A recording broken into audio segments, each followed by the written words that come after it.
तालके किंगरीअ में हिकु नई तारीख़ लिखी वेंदी।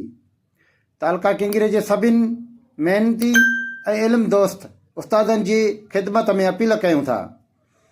उस्ताद क़ौम जा माहिर हूंदा आहिनि।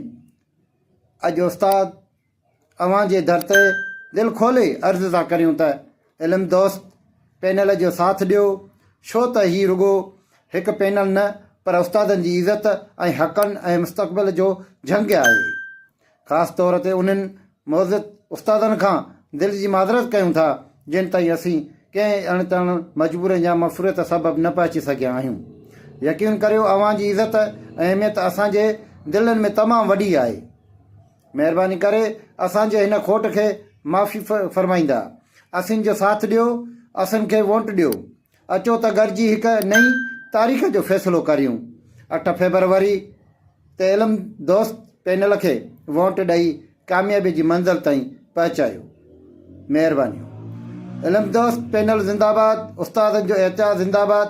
उस्तादनि जी इज़त असांजो मिशन, असांजो मक़सदु आहे।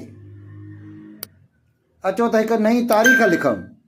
8 फेबरवरीअ ते तालके किंगरी जे सभिनी मुज़िज़ महिनती ऐं इल्मु दोस्तनि उस्तादनि जी ख़िदमत में अपील कयूं था त उस्ताद क़ौम जो ममार हूंदा आहिनि ऐं असीं अव्हां जे दर ते दिलि खोले अर्ज़ु रखियो आहे त इल्मु दोस्त पैनल जो साथ ॾियो ऐं उनखे कामयाबु करायो।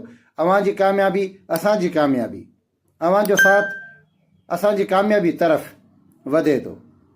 अचो त 8 फेबरवरीअ ते इंतिखाबी निशान कुर्सीअ खे वोट ॾेई उस्तादनि जे